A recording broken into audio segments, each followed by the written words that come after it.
Les énergies fossiles, on en entend parler tout le temps. Elles sont au cœur de notre économie depuis la révolution industrielle. Mais voilà, aujourd'hui, on sent bien qu'on est à un tournant. Et si le plus grand danger, ce n'était pas d'en manquer, mais au contraire d'en avoir beaucoup trop? Allez, on regarde ça de plus près. Regardez bien ce chiffre, 80%. C'est juste énorme. Ça veut dire que près de 80% de toute l'énergie qu'on consomme dans le monde vient encore de ces trois sources, le pétrole, le gaz naturel et le charbon. C'est une dépendance d'une ampleur colossale, une réalité qui façonne vraiment tout notre quotidien. On a tous cette petite musique en tête, n'est-ce pas? L'idée qu'on va bientôt manquer de pétrole, que les réserves sont en train de s'épuiser. Mais est-ce que c'est vraiment ça, le vrai problème? L'enjeu qui se dessine aujourd'hui est peut-être complètement différent.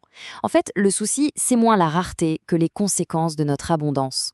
Allez, commençons par le roi, le numéro 1 des hydrocarbures, le pétrole. On l'appelle souvent le sang de l'économie mondiale, et ce n'est pas pour rien. Il faut se rendre compte qu'il alimente plus de 90% de toute la mobilité sur la planète. Alors, le pétrole, c'est quoi au juste, chimiquement? Eh bien, il faut imaginer un grand cocktail de molécules faites de carbone et d'hydrogène. Et selon leur taille, leur poids, on va avoir des choses différentes. Les plus légères, c'est du gaz, comme le méthane. Puis ça devient liquide, de plus en plus visqueux, jusqu'à devenir solide, comme le bitume qu'on met sur les routes. Ce liquide noir si précieux, il n'est pas apparu comme par magie, bien sûr. C'est le résultat d'un processus géologique qui est incroyablement long. Imaginez un peu, pendant des millions d'années, du plancton, des algues, tout ça s'accumule au fond des océans.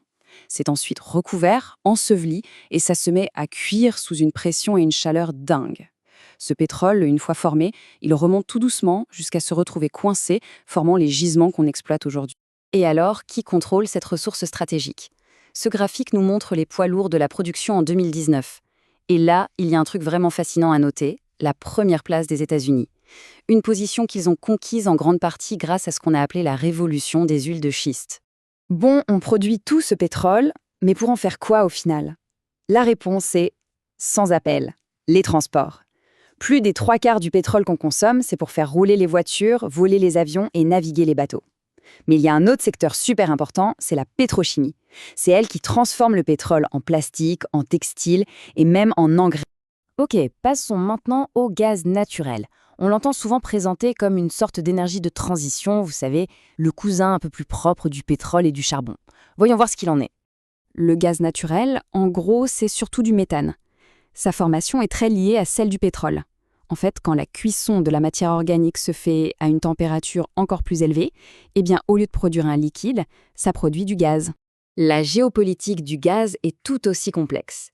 Historiquement, les plus grosses réserves, on les trouve dans deux grandes zones, l'ex-URSS et le Moyen-Orient. La Russie, l'Iran, le Qatar, c'est le trio de tête. Mais attention, tout comme pour le pétrole, la révolution des gaz de schiste est en train de complètement rebattre les cartes. Transporter un gaz, ce n'est pas si simple. Sur Terre, on utilise des gazoducs, mais ce sont des infrastructures fixes qui coûtent une fortune. Pour traverser les océans, l'astuce, c'est le GNL, le gaz naturel liquéfié. L'idée, c'est de refroidir le gaz à moins 160 degrés Celsius. À cette température, il devient liquide et prend 600 fois moins de place. C'est cette innovation qui a permis de créer un véritable marché mondial pour le gaz. Allez, on s'attaque maintenant au plus ancien des trois, le combustible qui a littéralement lancé la révolution industrielle et qui, encore aujourd'hui, reste un géant de l'énergie, le charbon. Comme le pétrole, le charbon est une roche fossile. Mais son origine n'est pas marine. Ça vient d'immenses forêts préhistoriques d'il y a plus de 300 millions d'années. C'est fou, non? La matière végétale s'est transformée par étapes, devenant de plus en plus dense et riche en carbone. On passe de la tourbe au lignite, puis à la houille et enfin à l'anthracite. On pourrait croire que le charbon s'est un peu démodé. Eh bien, les chiffres disent tout le contraire. Regardez cette augmentation. C'est absolument spectaculaire. La production mondiale qui a explosé depuis l'an 2000, une croissance tirée presque entièrement par une seule chose, la demande phénoménale de la Chine. Et quel est l'usage principal de ce charbon?